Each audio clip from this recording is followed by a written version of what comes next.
آیت نمبر 88 میں اللہ تبارک و تعالیٰ ارشاد فرماتے ہیں فَكَفَّارَتُهُ إِطْعَامُ عَشَرَةِ مَسَاكِينَ مِنْ أَوْسَطِ مَا تُطْعِمُونَ أَهْلِيكُمْ أَوْ كِسْوَتُهُمْ أَوْ تَحْرِيرُ رَقَبَةٍ فَمَن لَّمْ يَجِدْ فَصِيَامُ ثَلَاثَةِ أَيَّامٍ۔ اس آیت کریمہ کے اندر اللہ تبارک و تعالیٰ نے قسم توڑنے کا جو کفارہ ہے اس کی 4 شکلیں بیان کی ہے، لیکن ایک شکل اس کے اندر پائی نہیں جاتی ہے اب کے دور میں، تو اس لیے یوں سمجھیے کہ 3 ہی قسم ہے۔ پہلا طریقہ اس کا یہ ہے قسم کے کفارہ ادا کرنے کا کہ آپ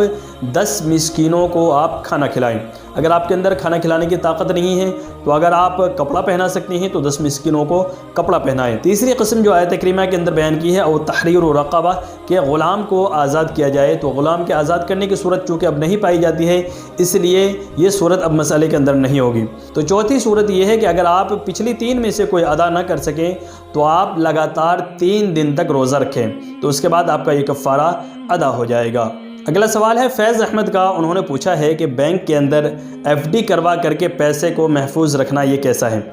اس کا جواب یہ ہے کہ ایف ڈی کرانے کے انسان کے 2 مقصد ہوتے ہیں، ایک تو یہ کہ وہ پیسے کو جمع کر کے رکھے، اور دوسری صورت یہ ہے کہ وہ وہاں پر انٹرسٹ حاصل کرنا چاہتا ہے، سود حاصل کرنا چاہتا ہے۔ تو اگر صرف اور صرف جمع کرنے کے لیے وہاں پر رکھا ہے اور وہاں سے جو سود کے پیسے اس کو مل رہے ہیں، اس پیسے کو اگر وہ خود استعمال نہ کر کے غریبوں کے اندر بغیر ثواب کی نیت سے صدقہ کر دے تو یہ صورت جائز کی ہے۔ لیکن اگر وہ انٹرسٹ حاصل کرنے کے لیے، سود ہی حاصل کرنے کے لیے اگر وہ ایف ڈی کرواتا ہے تو اس صورت میں وہ ایف ڈی کروانا اس کے لیے جائز ہی نہیں ہوگا، اور اگر اس نے کروا بھی لیا ہے تو اس صورت میں ایف ڈی کے جو اس کے جتنے پیسے اس نے جمع کیے ہیں وہ پیسے کو تو وہ استعمال کر سکتا ہے، لیکن جو انٹرسٹ اور سود کے جو پیسے وہاں سے ملتے ہیں اس کو کسی بھی صورت میں استعمال کرنا خود کے لیے جائز نہیں ہے، اس کو بغیر ثواب کی نیت سے غریبوں کے اندر صدقہ کرنا ضروری ہوگا۔ اس لیے ایف ڈی کروانے سے کوئی بھی فائدہ حاصل نہیں ہوتا۔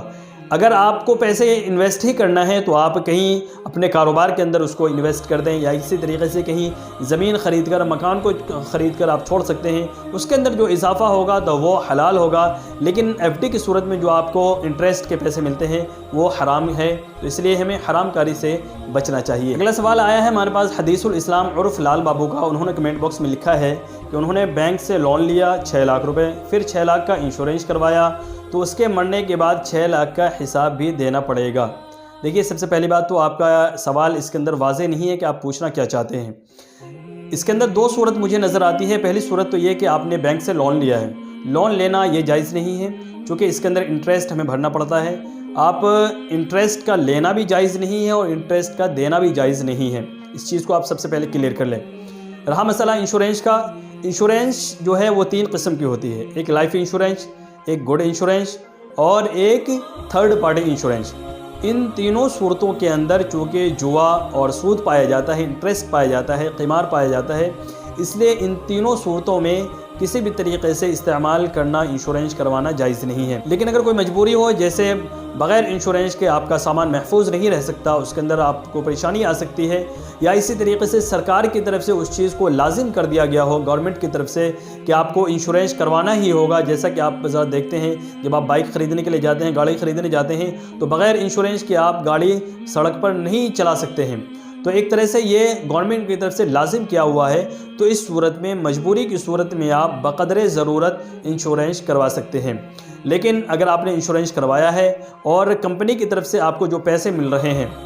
جیسے مثال کے طور پر آپ کی گاڑی کا ایکسیڈنٹ ہوا اور اس گاڑی کے ایکسیڈنٹ میں جو آپ کو پیسے مل رہے ہیں، تو جتنے پیسے آپ نے کمپنی کو دیے ہیں اس پیسے کا استعمال کرنا تو جائز ہے، لیکن وہ کمپنی جو انٹرسٹ کی صورت میں، سود کی صورت میں آپ کو بڑھا کر دیتی ہے، اس کو استعمال کرنا جائز نہیں ہے۔ تو اس چیز کو آپ بالکل ذہن میں رکھیں، انشورنس کروانا اگرچہ جائز ہے مجبوری کی صورت میں، لیکن جو پیسے وہاں سے ملتے ہیں انٹرسٹ کی صورت میں، اس کو استعمال کرنا جائز نہیں ہے۔ اگلا سوال ہمارے پاس آیا ہے فہیم احمد کا، انہوں نے لکھا ہے کہ انسانی باڈی کے پارٹس کا، جیسے آنکھ کا، کان کا یا دماغ کا یا دل کا، کسی بھی پارٹس کا ڈونیٹ کرنا یہ کیسا ہے؟ ڈونیٹ کرنا اس طریقے سے ہوتا ہے کہ وہ انسان پہلے سے وصیت کر جاتا ہے کہ میرے مرنے کے بعد میری آنکھیں نکال کر کسی کو کسی ہاسپٹل کے اندر دے دی جائے، وہاں پر ڈونیٹ کر دی جائے، یا اسی طریقے سے میرا ہارٹ نکال کر کے وہاں ہاسپٹل کے اندر دے دیا جائے تاکہ وہ کسی کے استعمال میں آ جائے۔ تو دیکھیے شرعاً اسلام کے اندر اس کی اجازت نہیں ہے، چونکہ اللہ تبارک و تعالیٰ نے جتنی تعظیم اور تکریم انسانی زندگی کے اندر انسان کے جسم کی دی ہے، اتنی ہی تعظیم مرنے کے بعد بھی انسان کے جسم کی ہے۔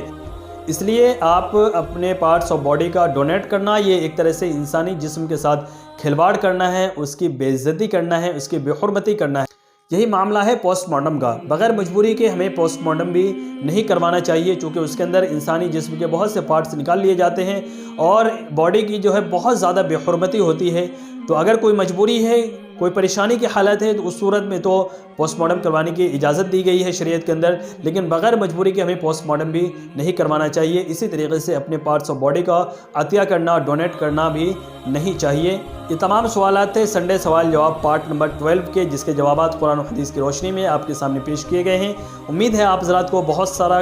علم ملا ہوگا، بہت سی باتیں آپ کو سیکھنے کو ملی ہوگی، اور آپ حضرات ان ویڈیوز کو خود بھی دیکھیں، اپنے دوستوں کو بھی دکھائیں، اپنے پریوار میں، اپنی فیملی میں دکھائیں، اور دین کو سیکھ کر، دین کے مسائل کو سیکھ کر اس پر عمل کرنے کی کوشش کریں۔ اللہ تبارک و تعالی ہم سب کی کوششوں کو قبول فرمائے، اور مجھ ناچیز کی اللہ تبارک و تعالی اس کے ذریعے سے مغفرت فرمائے۔ ہمیں بھی آپ اپنی دعاؤں کے اندر یاد رکھیں۔ السلام علیکم ورحمۃ اللہ وبرکاتہ۔